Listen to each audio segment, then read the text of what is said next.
Wait, Hey guys, I'm back with Antonio, and I just wanted to say, as we were talking, I said, you are so charismatic and you have so many stories. Have you ever thought about public speaking? And of course, he said he's done it. Like he said, he's done just a little bit about everything. So what I want him to do is tell you a little bit about public speaking, what he likes to do, funny story, anything that you like to share. And then once again, how people can contact you for public speaking opportunities, motivational speaking.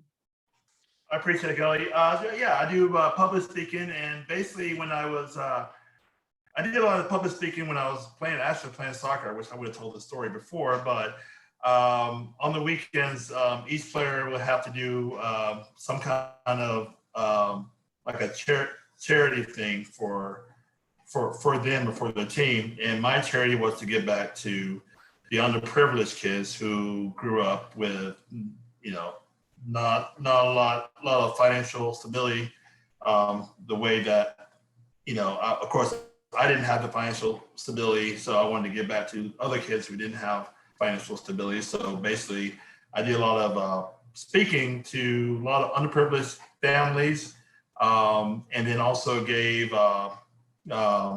free tickets at my one-day soccer camp the night before a game that we have. So I would usually go into the the project areas, the underprivileged areas, and host a half a day day camp, soccer day camp. Wow. And then basically I would pick 3 or 4 kids to come to the night's game.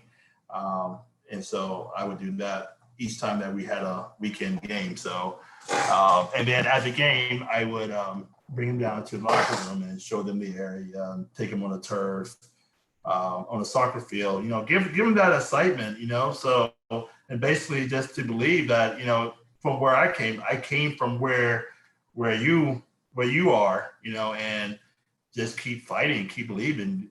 And then you do that, then you can reach this level right here. So that was my main focus. And I did a lot of birthday parties to young people during the time, and public speaking at gyms in regards to that. Especially I would love to go back to my high school and just give a nice little speech there, because there's a lot of things I'd like to get off my chest, but in a good way though. But I'm available for public speaking. Just basically just what I've been through, growing up in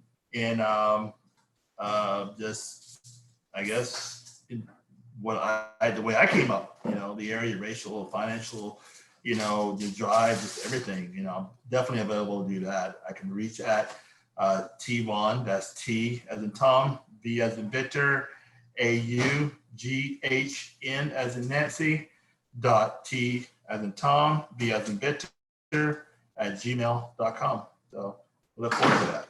Excellent. Yeah. And one of the things that I say all the time is that the emotional impact of what people are going through, it builds.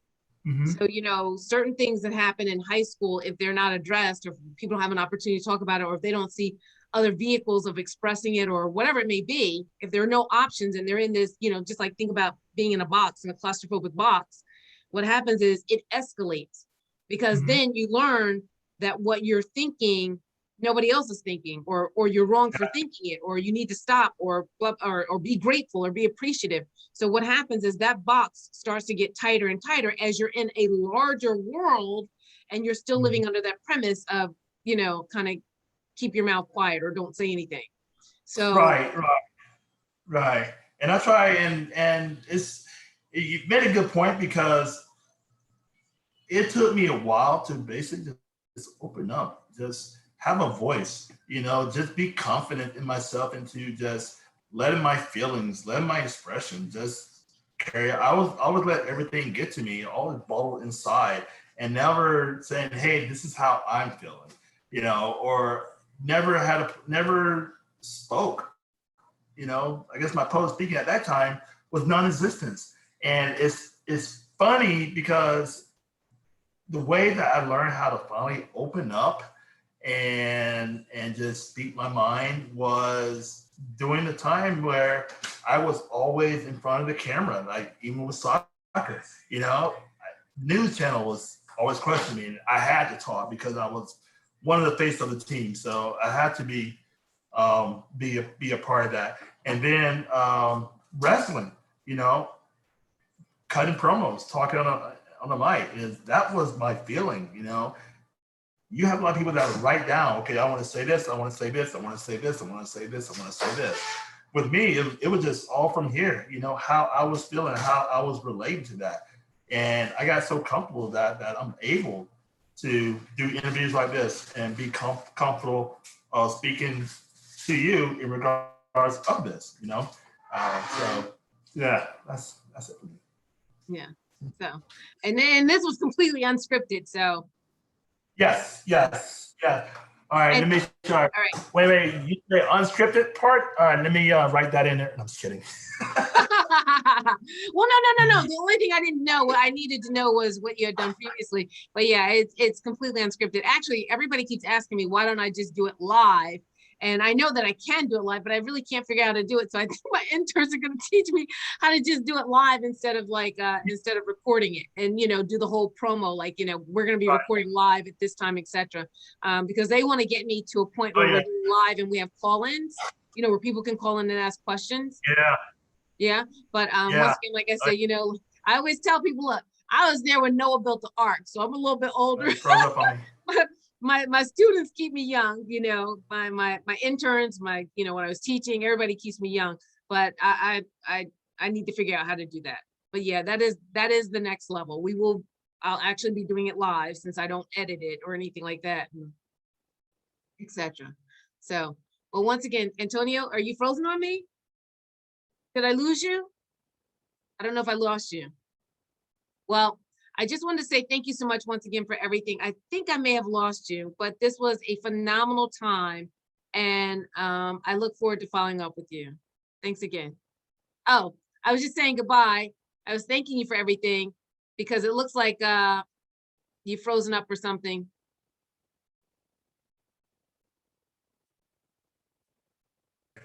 There you go. Can you hear me? There you go. Yeah.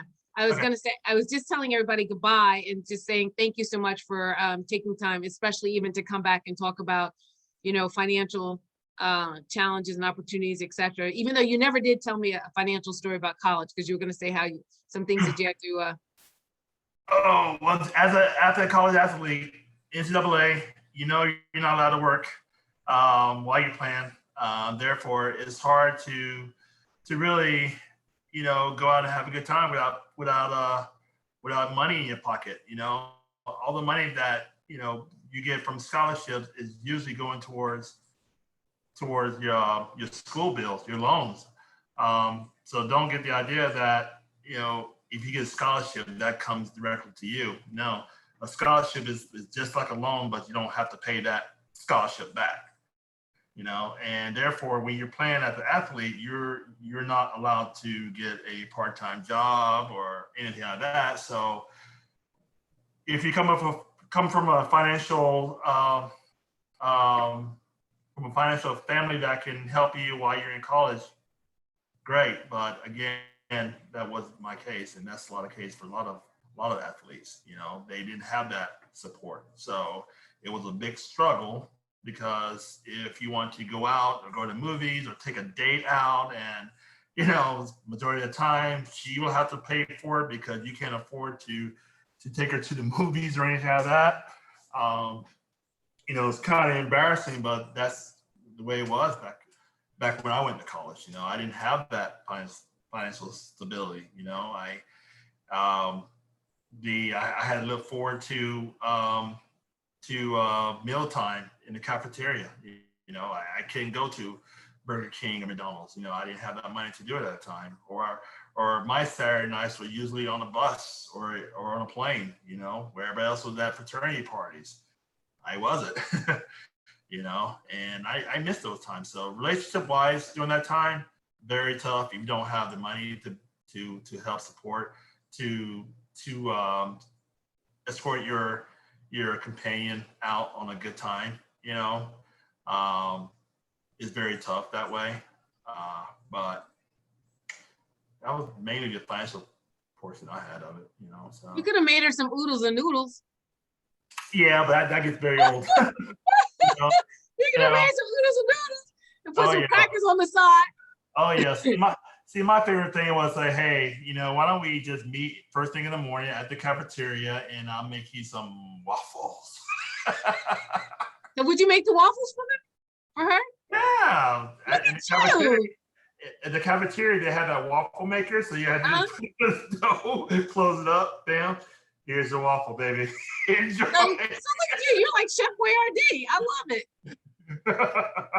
That's okay. That's okay. Well, look, at least you did that. At least you did that. That's where Yeah. it starts. So, Oh yeah. but once again, Antonio, thank you so much for everything. And we will be in touch. I really appreciate the insight that you provided for the kids, for individuals, on how to move forward. And I hope someone will use this advice to make things easier, to help make their college experience easier. I hope so. I appreciate it. Thank you so much. Thank you, Tony. I really like KJ.